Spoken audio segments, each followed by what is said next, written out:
Hello, Malcolm. I'm so excited to be speaking with you today because I'm being driven crazy by our son. The only thing he talks about with regard to his school experiences are fundraisers and donations.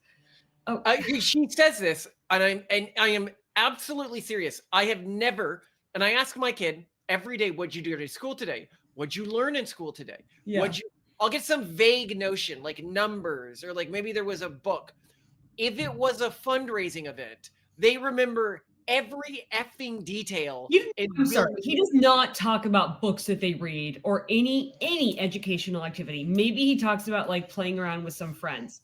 But no, this week alone, Malcolm, this week alone, we've Okay, been repeatedly hammered about three things. One, picture day retakes. Two, donating candy for decorating gingerbread houses because they canceled the one field trip of the year. And instead of making gingerbread houses that day, but God forbid they provide the supplies for gingerbread houses. And then three, participating in the Readathon fundraiser for the school. Three school fundraiser activities, 1 week, one randomly sampled week of the school year. and For this is becoming. Oh, I don't think that, and I think what you're going to go into this isn't just our school district. The school system in the United States has become basically an MLM scam. They yeah, teaches kids almost nothing and yeah. is completely dedicated to milking as much money from parents as possible. And yes, and this comes at a time when it is more clear than ever that US public schools are failing. This isn't just an issue of them being turned into MLMs. They're also utterly and completely failing on X. I log on to X this morning, of course, after an evening of my son hounding me for money, right, from the school because he's been indoctrinated not to learn to read, but to raise money for them. And then I see trending on X that a University of California San Diego report shows placements into remedial math courses have jumped from 32 students in 2020 to 921 in 2025, or 11.8% of freshmen. 10% of freshmen are in remedial math, despite high school GPAs averaging 3.74 and many claiming calculus experience. Placement tests revealed gaps in basics like fractions and word problems. This is policemen, you said? No, this is students at UC San Diego, Oh, the oh University of wow. California at San Diego. A good, decent. My mom went there. Not, I mean, she wasn't. I think she was smart. I consider her to be So smart. But a anyway, decent UC school. the average GPA of a student going into UC San Diego is 3.74. They can do fractions 3.74. and word problems. Yeah, 3.74. That's a decent GPA out of 4.0. That's a That's decent GPA. I didn't have a 3.74. yeah. So, I mean, people are pointing to COVID learning losses and test-free admission since 2021 and more students from under-resourced schools. But let's be clear here. I think an underrated thing that no one is really talking about is this MLM thing. So we're going to go into it. I want to talk about this today. We're going to talk about other underlying factors, money in schools, but I think the MLM thing is And if you're more outside money the does US, not make schools better. I want to make this clear. Are you going to go into the we're going to Mississippi go into thing? that, Malcolm. We're going to go Okay, into that, but we're going to start with the very colorful world of MLMs because if you're not in the US, I think it's going to be really surprising to you. And if you are in the US, even if you are in our generation, millennials, like we're in our mid to late 30s, you're going to find that, oh my God, even in my childhood, my school was an MLM because I realized this myself. So basically, there are many ways in which schools are acting like MLMs. One of the big ones that I think is the most egregious is that schools are being used to shill private companies' products.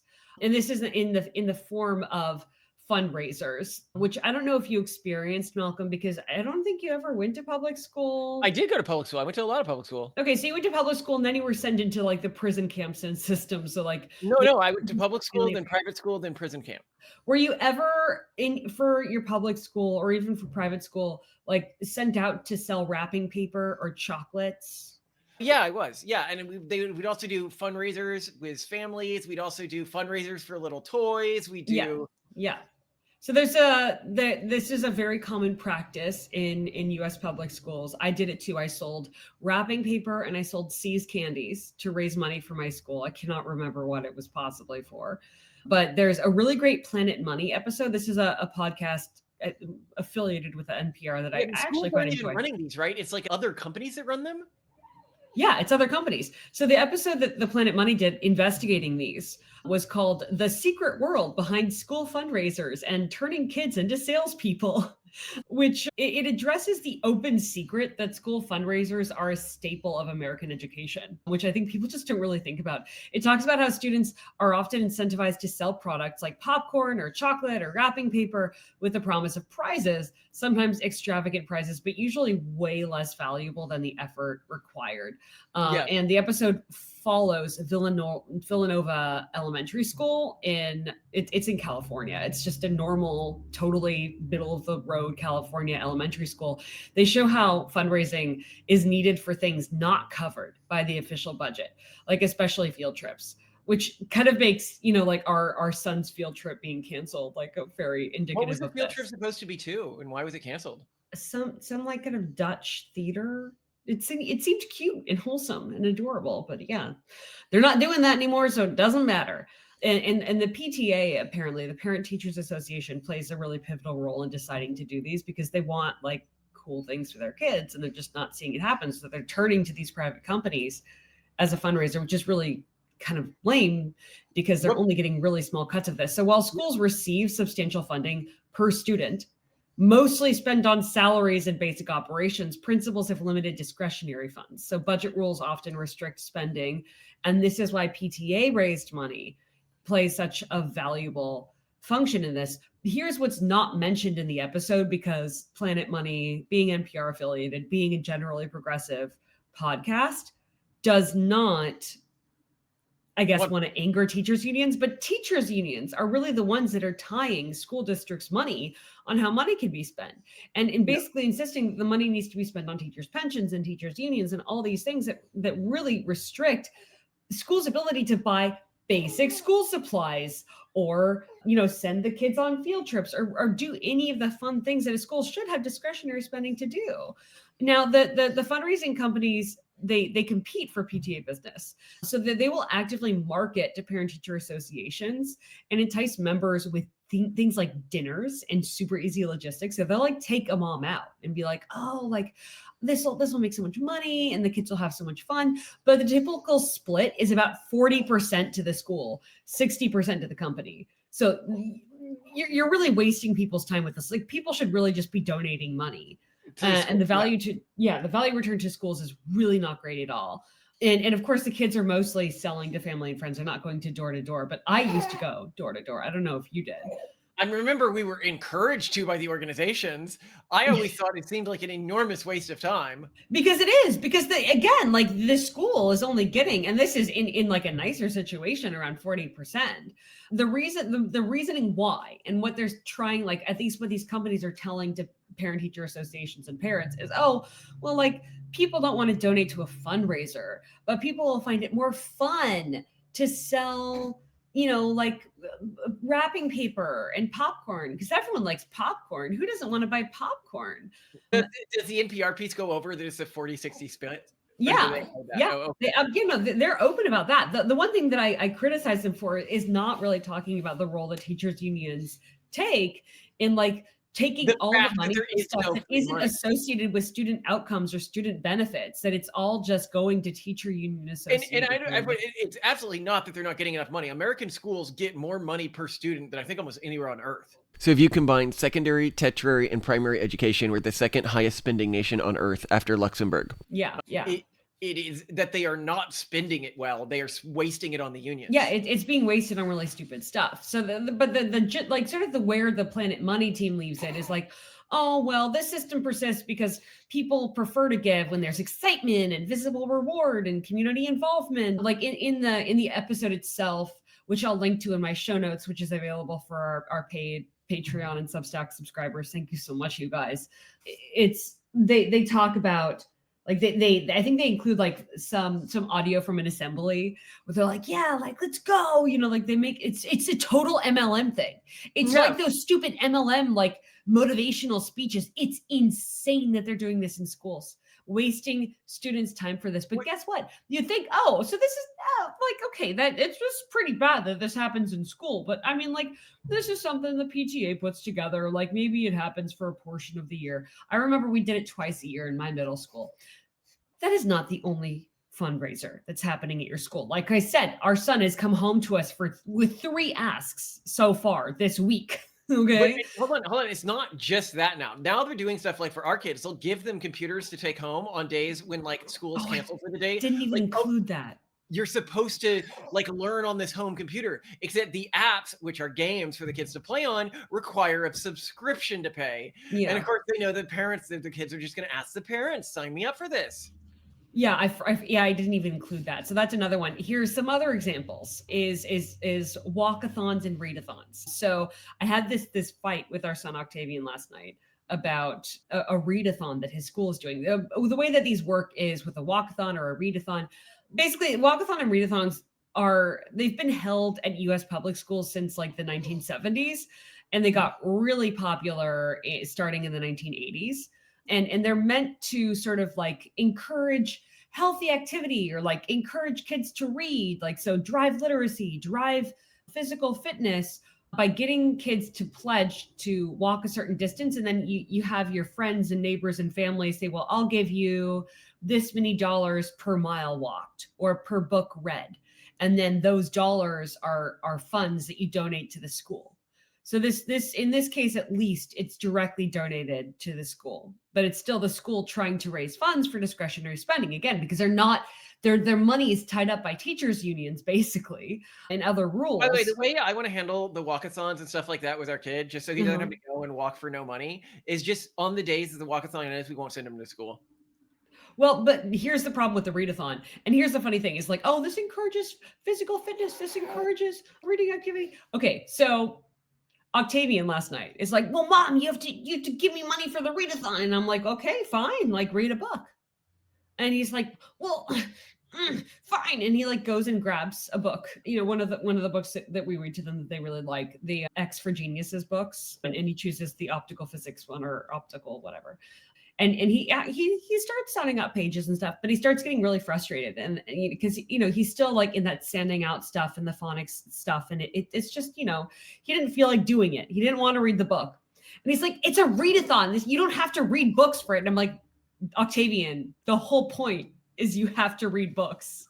But he's like, no, it's about getting prizes. It's very clear to me that the way that this is being sold to the kids in school is not, oh, reading is great. Let's read more books. We love reading. Like, show how much we love reading. It's about prizes, Mom. It's not about reading. No, literally, I didn't have my phone right next to me, so I couldn't film him yelling at me about this. But he was getting so mad. He was like, no, how like you get really confident when you're like mad at me and you think that I'm wrong. He's like, you're obviously wrong. He was doing that to me. All right, buddy, tell me about this readathon. This readathon, like, my teacher said you don't have to read for readathon. Okay, so what do you do for readathon? We just don't have to like read, and we can do all the stuff. What is the stuff? It's a game board. It's a game board? Yeah, that we have to fill up. If we fill up all of it and save $200, then we're sure getting a trophy, a Star one. Ooh. If we save over $2,000. Oh, okay.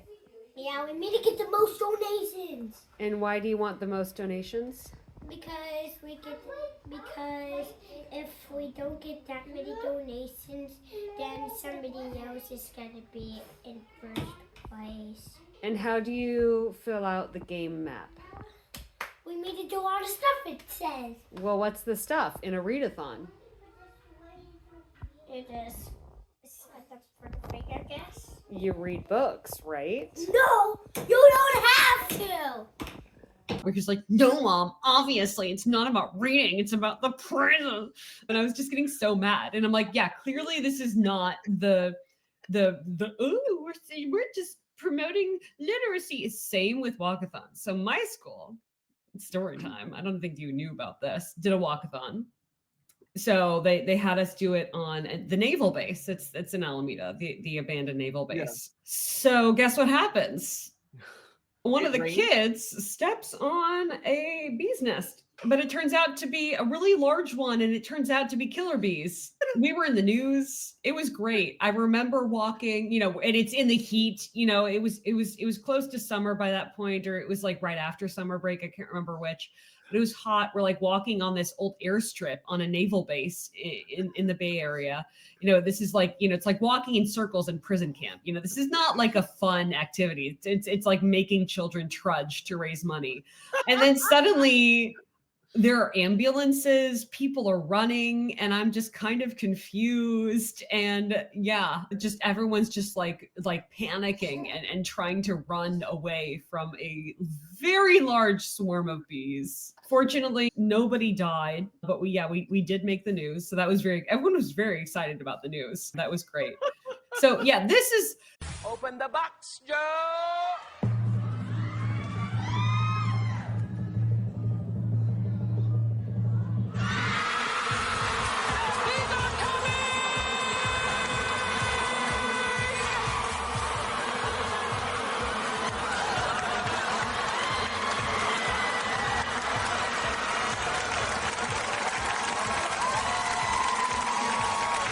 This is what this American public schools at their finest. Bees! Yeah. The killer bee. Yeah, I don't know if this is when they started calling them Africanized bees. I don't remember when that whole thing happened. That sounds racist. That was really hilarious. And then I don't know if you realize this. Africanized, feel like it's the new unoffensive term for African Americans. Africanized. Oh God, I just can't. So to be like, it's to remind you that they're humans. Yeah. So the other thing that Octavian, and it, honestly, they must repeat this to the kids so much at school because he sounded like a recording. He was like, and also tomorrow is school photo retake day, where if you don't like the photo that you got of me, then you can have another one taken tomorrow. And remember how he took home, so school photos get taken in American schools. This stems from a tradition that was totally normal, where like back in the day, back when photos were first invented, groups of students would go out to the front of the school and pose and have their photos taken to like remember, and typically it was like Joe, Philip's dad, who had his special camera, would take a picture and then make copies for people. Maybe people would pitch in to pay for the paper or whatever, right? But like and then of course got to the point where some local photographers started well, hey, I'll come to the school, I'll take everyone's photo professionally. And then some larger companies were like, hey, like I'll be like, I'll come and I'll bring a backdrop, I'll be more professional about it, and we'll do a class photo. And then they started doing individual photos of the students because people didn't have cameras back then, right? So they're like, well, then I will take a photo of you, and then every year you can buy a photo of your kid that was professionally done, and I'll convince the school to let me go in and do it by sharing some of my profit with them. Okay, so I don't know if you knew this, but schools are sharing in the profit of school photos at this point, and still today. Of course, it's almost certainly major private equity companies that are doing this. Well, yeah. So actually, Lifetouch is the company that took my photos as a kid. Yeah. Did they take your photos as a kid? I don't know. Lifetouch? For me, it was always Lifetouch, and for our son, it's Lifetouch at his public school. They've even made it now into daycares. I don't know if you remember, but at KinderCare, when our children were in daycare, Lifetouch also descended upon their facility. And descended upon. Yes. Well, they did. And Lifetouch is just a giant, faceless company that interrupts the school day. And now it is sort of like the one big company. There is no other school photo company. The bigger thing, it has been providing school photos since 1936, when it was founded as National School Studios in Minnesota. And yeah, I mean, the company's basically been in continuous operation for nearly 90 years, but then it started to acquire and just roll up all of these small, like, little companies. And the way that it works now is it negotiates a contract with every single school district, and their earnings range from as little as 15% to as high as 50%. Like, some school districts have gotten wise to this, and they've like literally made rules where like we will accept nothing less than 50%, but some school districts are total rubes and they just like allow themselves to be totally fleeced over and make only like 15%. And But here's what I don't what's understand. yeah, Why can't I, as an outsider, start a company that takes school pictures and then go to the school districts and be like, and I'm offer gonna give you more? 75%?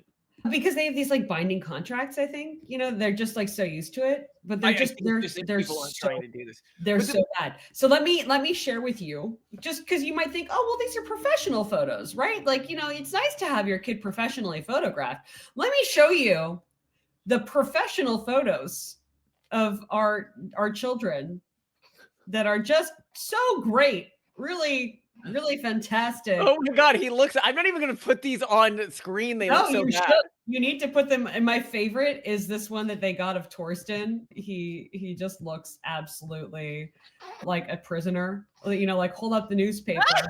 This is like when they shoot him in the face. So existentially sad. I also found one of you, Malcolm. Here you go. That's just, amazing photo. Just, they really nailed it. Nailed it. With the purple background. That's just great. And here's old Simone, Lifetouch. Oh God, Simone. Just absolutely fantastic. So Well, you can tell Lifetouch. they're our kids, I'll tell you that. I'm just trying to argue, like, there's absolutely no justification for shoving these upon parents, shilling them to kids, interrupting the school day. But it doesn't end there. There's also the Scholastic book fairs. Scholastic book fairs. The book fairs are such a scam. Kids.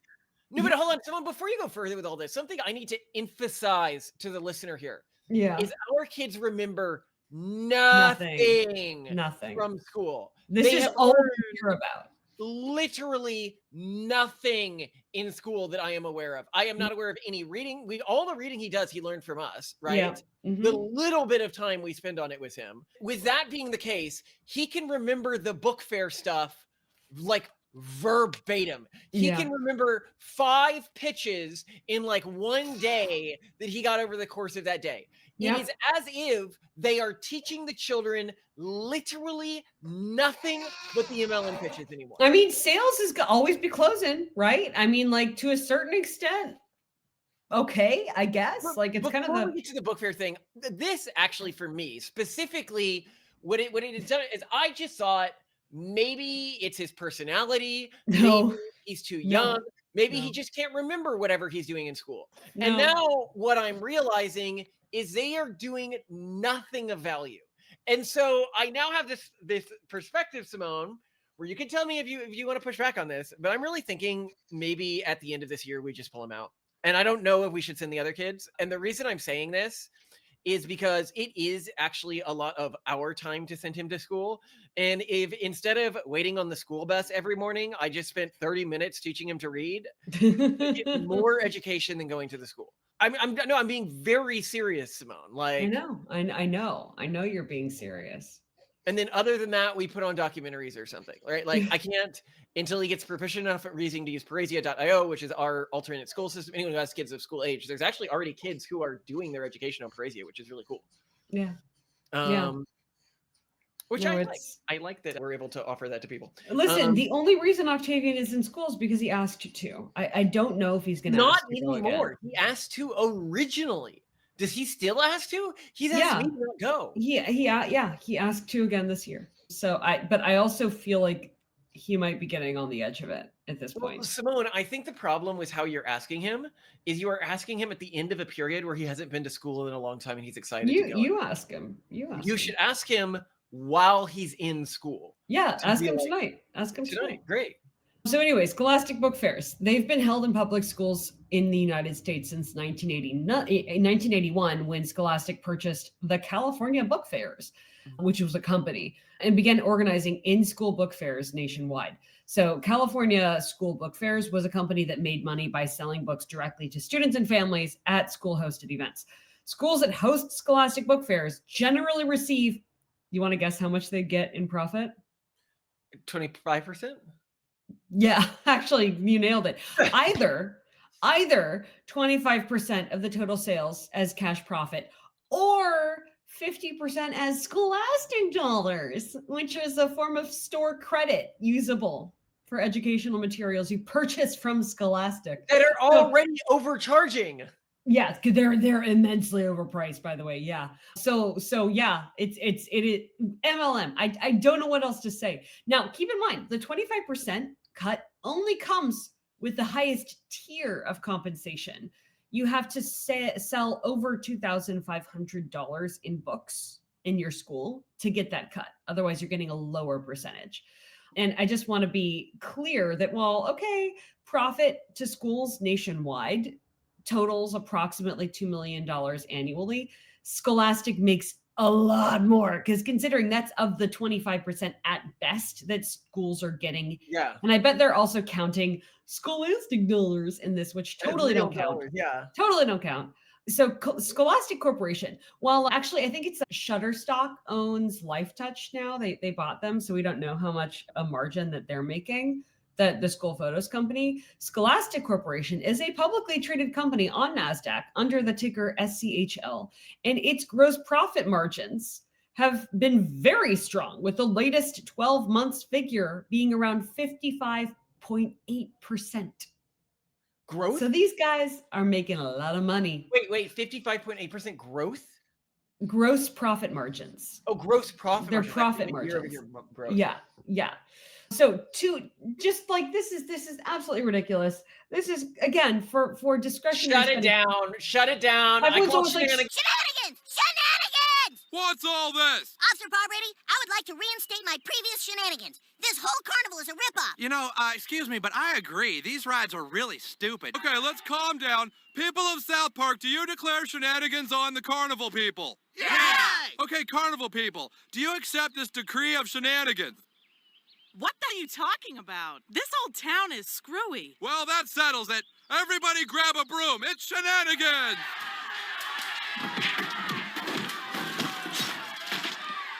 schools need more money, but schools need more money. And some people might be like, okay, well, yeah, well, then we just need to give schools more money. Then they won't be so desperate to raise money.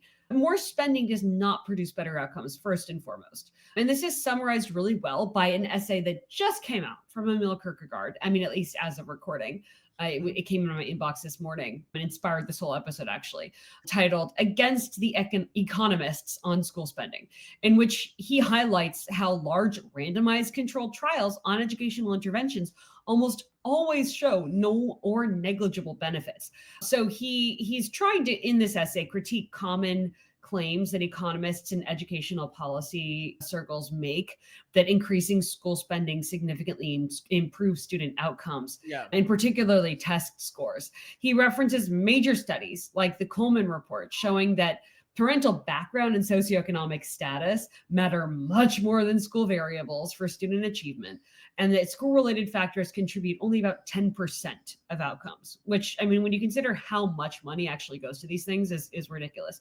He highlights meta-analyses and prominent studies frequently cited by economists, noting that the effect sizes for increased spending on test scores are extremely small, typically 0.030 standard deviations per 1,000 per pupil, or even less. And the results are often muddled by bias, p-hacking, and publication bias in the literature. He's super, super skeptical of complex economist studies employing complicated statistical techniques to claim causal effects. He prefers large, simple, randomized control studies because obviously there's this huge bias in academia to support spending on academia. Yeah. Oh, yeah. We'll ask the teachers how much money they need. Yeah. And he also points to examples such as massive funding boosts for Abbott districts in New Jersey, Mark Zuckerberg's donation to Newark schools, and LeBron James' high-profile Akron school all failed to improve achievement gaps in test scores. And I can also share with you some of the graphs. So he shared on, you can include them in the episode that shows some of the data here. Hold on. I'm trying to drag them into WhatsApp and my mouse is not responding to my dead finger. All right. So here's one and here's the other. So what we're looking at here is simulated district level expenditures versus test scores when $1,000 increases student scores. What we're looking at is a graph that's showing absolutely no effects of money in test outcomes. And this is something that was put together. Oh my God, it's like by literally no effect. It's literally no effect. No effect. Oh my God. And then there's another one that Kierkegaard put together, 10th grade math test scores per pupil expenditure for institutional salaries. What about this one is it shows it go down some at the end here. Yeah. When you get to like really high levels, it actually knocks the scores down. Yeah, it is embarrassing to say the least. I bet you they're inner city schools or something though. Yeah. And I'm going to argue that actually they're not inner city schools. I can tell you exactly why they're going down. You can tell from the graph. Oh. Can you tell? Actually, I want to play a little experiment, Simone. No. Can you tell why the blue graph has the numbers go down at the higher levels of spending? Because the sample's smaller? No. Okay, so if you notice, it appears in striated bands. Yeah, it does. Yeah, in bands. Yeah. And the heaviest band is where the number goes down a lot. That heavy band is likely a teachers union. And that teachers union is collectively suppressing, getting a specific price per student as a way that they work and knocking the scores way down. Well, and this is actually the perfect segue, because I am now to my key argument here, which is that teachers unions. Are you going to the Mississippi school district, or should I do that? The what specific school Mississippi. District? Oh no, I'm not going to. No, because that's a whole podcast. Come on. Well, I should briefly go over it. So recently, the Mississippi school district, one of the lowest funded school districts in the United States. Mississippi is a whole state. The state, whatever, the state is getting the highest test scores on reading levels, specifically if you adjust for the ethnic groups in the state, which is to say that typically Black kids get lower reading scores than white kids. I'm not saying that this is due to genetic reasons or anything. It's just this is a truism across the United States. And Mississippi has an unusually large Black population. And when you account for that, they have by far, I think, the best reading levels in the United States now, despite having very low spending. And it's just because they entered a new program. And even in an absolute sense, I think they're like the third best reading in the United States now. Mm-hmm. Which is wild because they used to be a joke of an education system. Yeah. And how did they do it? They did not do it with a ton of extra spending. There was minor extra spending, but the major thing that they did, the extra spending was spent on specific programs, not an increase in teacher salaries anywhere. And it was not letting kids graduate until they actually met the requirements to graduate that grade. Yeah. And anyway, though. Back to they went to Starship Troopers world where all the scores are posted on a board, which is what we need to do. Shame people. 35%, very nice. Look at that. 35%, ladies and gentlemen. Big numbers. Yeah. So it's teachers unions in the US that are just dragging schools down to hell. And this is well illustrated by Tony Senek in an article that he wrote in City Journal a while back about the California Teachers Association that provides a really good case study of this. It's called The Worst Union in America. So in this article, Senek argues that the California Teachers Association is the single most powerful and problematic union in California and is central to the decline of California's public education quality as it blocks education reform, provides underperforming and sometimes criminal educators and lobbies to inflate teacher salaries and benefits, creating fiscal burdens for the state. And everyone knows California state spending is insane. I mean, they're the ones that are about to try to tax billionaires to just like handle a little expense for them. Handle it. We didn't know it's a budget. Daddy, literally, they're like, Daddy, I need an extra allowance. It's like, you're a 36-year-old. Well, I overspent a bit this month, Daddy. I know they make so much money. It's a state that it's like it's bigger than what Japan's economy, so many nations' economies. Anyway, we're running out of time, so I got to keep going.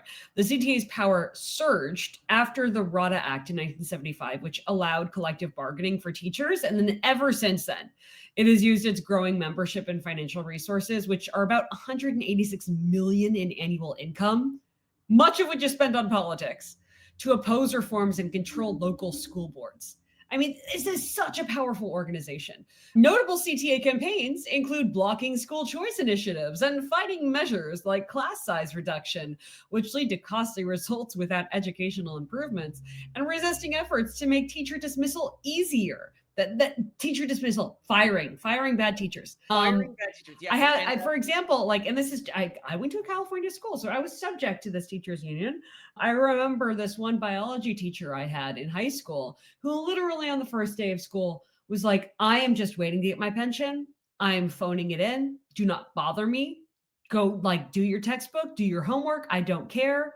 This was also a teacher when we had a school shooter scare one day. I was in his class when it happened. He just hit the deck. No like attempt to tell us what to do or like protect us. He was just gone. He just bamfed. It was great. Like, I do not care about children. I have made that known to my boss. He was just like, I don't care. I am checked out. Do not bother me. Like, because, and could he be fired? No, he couldn't be fired. Firing bad teachers in California is extremely difficult due to union-backed rules. So teacher misconduct ranging from incompetence to literal criminality rarely leads to termination.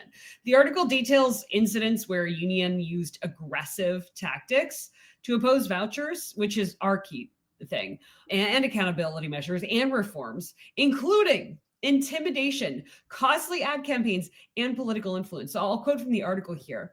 In 1991, the CTA took to the ramparts again to combat Proposition 174, a ballot initiative that would have made California a national leader in school choice by giving families universal access to school vouchers. When initiative supporters began circulating the petitions necessary to get it into the ballot, some CTA members tried to intimidate petition signers physically. The union also encouraged people to sign the petition multiple times in order to throw the process into chaos. Just so you know, the way that like things work with elections and stuff in the United States and with ballots, like they're very, very the weird rules that will like disqualify a signature. Like, for example, we live in a village, but if we put our village name instead of our township name on a petition signature, it disqualifies our entire signature, and it can invalidate like things like nominations for legislation like this. So basically they were misleading people in their directions to try to throw off the entire petition campaign. So just really, really annoying. Let's see. Quote, there are some proposals so evil that they should never go before the voters, explained D.A. Weber, the CTA's president. So evil. School vouchers. They should never go before the voter. The voter shouldn't have a choice. Yeah. One of the consultants who organized the petitions testified in a court declaration at the time that people with union ties had offered him $400,000 to refrain from distributing them. Another claimed that the CTA member had tried to run him off the road after a debate on school choice. All right, like the mob has nothing on these people. No, I mean, it's absolutely true, and they're destroying children's lives. And one in the recent CDC studies, 1 in 10 kids attempts to unalive themselves on any given year in an American school system. 1 in 10 kids is graduating essayed. It's bad. Yeah. So the CTA also funds various progressive causes totally unrelated to education to broaden their political reach and discourage dissent. So I'm also quoting from the article again. Among these causes, implementing a single-payer healthcare system in California, blocking photo identification requirements for voters, and limiting restraints to the governor's power of eminent domain. The CTA was the single biggest financial opponent to another Proposition 8, the controversial 2008 proposal to ban gay marriage, ponying up $1.3 million to fight the initiative. They eventually won 52.2% of the vote. The union has also become the biggest donor to the California Democratic Party. From 2003 to 2012, the CTA spent nearly $102 million on political contributions. 0.08 of that money went to Republicans. Senate points to the case of Locke High School, which illustrates how union resistance can stifle reform. And it is really insane. So I also just want to read this real quick. Consider the case of Locke High School, in the poverty-stricken Los Angeles neighborhood of Watts. Founded in response to the area's 1967 riots, Locke was intended to provide a quality education to the neighborhood's almost universally minority students. For years, it failed. In 2006, with a student body that was 65% Hispanic and 35% African American, the school sent just 5% of its graduates to four-year colleges, and the dropout rate was nearly 51%.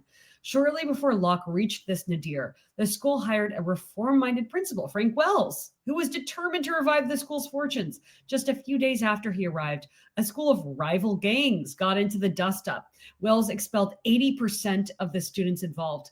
In the new atmosphere of discipline, Locke dropped from the first number of campus crimes reports in the LAUSD, Los Angeles Unified School District, to 13th. So basically, this became a much less crime-ridden campus. Test scores and college acceptance also began to rise. But trouble arose with the union when Wells began requiring Locke teachers to present weekly lesson plans. The local CTA affiliate, United Teachers Los Angeles, filed a grievance against him and was soon urging his removal. The last straw was Wells' effort to convert Locke into an independent charter school where teachers would operate under severely restricted union contracts. In May 2007, the district removed Wells from his job. He was escorted from his office by 3 police officers and an associate superintendent of schools, all on the basis of union allegations that he had let teachers use classroom time to sign a petition to turn Locke into a charter. Wells called the allegations a total fabrication, and the signature gatherers backed him up. The LAUSD reassigned him to a district office where he was paid $600 a day to sit in a cubicle and do nothing. So they didn't even freaking fire him. They did what every, now, like, because you can't fire people, right? Because this is the school district. So let's just waste money, but like make him entirely feckless. So in short, the union-backed policies jeopardize the fiscal security of California schools. This is why schools don't have money, okay? This is why they have turned themselves into MLMs, because literally corrupt unions are taking all the money it's like if the mafia ran your school system, it was just taking all the money for itself. Take a stronger stance against teachers unions more broadly. Yeah. I think they don't realize how existentially dangerous they are to our goals. Like our son's school is being run by the mafia and they're just taking all the money for themselves. Meanwhile, his teachers are desperate to like do fun things for them, like make freaking gingerbread houses. And they're begging us to give them packets of gingerbread cookies, which we need to go buy, by the way, because I pledged gingerbread cookies or crackers. Anyway, so basically the solution to this problem, because I got to go run and pick up our kids from school now, then the bus is about to drop them off, is school choice. The only way to fight this is to allow parents to take their tax dollars elsewhere, to private school, to charter schools, to homeschool, and to give people an example of how much of a difference this makes, like how much this can really signal to schools that like, oh, I'm screwed if I don't actually cater to the best interest of students and keep the tax dollars with me, the public school. So how much does the average person, the average American household, pay annually in school district taxes to support public schools? So in many states, school funding relies heavily on local property taxes, even though, keep in mind, schools also receive state and federal funding. But this can represent up to 21% of the local education budget is property taxes. In New Jersey, the average annual school tax per household is around $6,200. In California, local property taxes funded about 21% of the education budget, but average amounts per household could range from $1,000 to $10,000. Like the amount that you pay just on private school in a year. Yeah. And in public school spending per student on average in the United States is around $15,600 nationwide. Now imagine if that was portable. If a family was like, listen, my public school isn't delivering. I'm going to take my $15,000 and I'm going to put it toward homeschool. Like imagine if we could do that and put it toward homeschool, to have the time to buy that time and the materials and stuff so that we could do this for our kids at home, or that we could send them to, we could have a homeschooling pod, or we could have a private school, or send them to a charter school. You get 5 kids together, 6 kids together. That's $50,000 a year. That's a teacher's salary, right? Like, yeah, exactly. You could hire a tutor, like a full-time aristocratic style tutor, like a really good one for your kids, and they would thrive. But more importantly, like, I don't want public schools to disappear. I think public school teachers are amazing. They do really good work when the incentives aren't poorly aligned. The problem is that there is no accountability. And if you allow for school choice, you create that accountability. Suddenly schools have to compete for students because they'll go away if they don't do a good job. And this aligns them around student outcomes instead of teachers' unions. So anyway, that's the solution. But until then, schools are an MLM. You're welcome for my analysis. That makes sense. I Yeah. love you. I'm convinced we're taking him out this winter. It's bad. No, I no, don't I know. mean, seriously, I think we should. I think that the straw that broke the camel's back for me was seeing that he could, and they could teach him when it was to scam him or scam us. They Yeah. just couldn't teach him any information. And when I saw that, I was like, oh, F you guys. Like, It's F bad. you guys. It's bad. Yeah. Anyway, I mean, there's so many great people in the district. We've met so many amazing families through his school. I feel so frustrated by it. But yeah. Anyway, I just didn't realize until doing this actual research how much of even my experience with the public school system was related to these MLM programs. The walkathons and the selling the wrapping paper and the selling the chocolates. And I'm like, wait a second, like, especially when you consider how much the average, because other school systems do not get this much money. Anyway, gotta run and get the kids. I love you very much, Malcolm. Fascinating, right? And I swear that like Indian deity with all the hands. All the hands. You understand the advantage now of being a mom. You're like, it makes so much sense now. I get it. Okay. Sorry, mister. Oh, his eyes are so wide. Oh, hungry eyes. All right, I'll get. Oh, I'm so excited for this one. How's it going? Good, man. Good. It's 56 degrees in our house. I can finally think straight. You know, this is how I want it to be. What am I having for dinner tonight? I figured because we still have a little more bok choy that we're going to do more of the beef. Do we have thawed beef? Yeah. Okay, great. Been slowly dosing it out because I just put one of the 2 large bags that I created in our handier freezer. So we live such an abundant life. We have 2 freezers. This is crazy. The recipe that you did yesterday was fantastic. It was bok choy with a fantastically tender pan-fried beef and bean sprouts with some seared peppers. Oh, you know what? Actually, I don't have any thawed out beef. Do you just want... Oh, what if I made you just the stir-fried vegetables, but then like tamago rolls? I think it'd be better with a fried egg or 2 fried eggs. Oh, just like a fried egg on top? Oh, yeah. That sounds fun. Okay, let's just do that. What are you learning about? Are you seeing my amazing meal here that mommy made me? You ever had a meal like that? No. Are you guys all having too much coughing because of the pepper? This is what the family suffers for my flavor.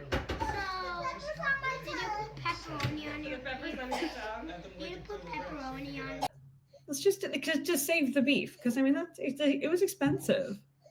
The beef. The beef was trivially expensive compared to how many meals it's making. Yeah, but it was still like $50 worth of beef. Yeah, we're stretching it out, but still. I've literally eaten it almost every day for the past 2 weeks, Simone. I know, and you're not even halfway through it. So, well, actually, considering how much people spend on just like DoorDash for one night, never mind. But for our budget, these are lean times, Malcolm. Anyway, we'll get into it. I will assume my outline scrolling and feeding position. I think I got this. I'm not making it okay. Oh, I can just. All right, there we go. Yeah. You just put the bottle in the armpit trick. It works. It's fine. Okay, here we go.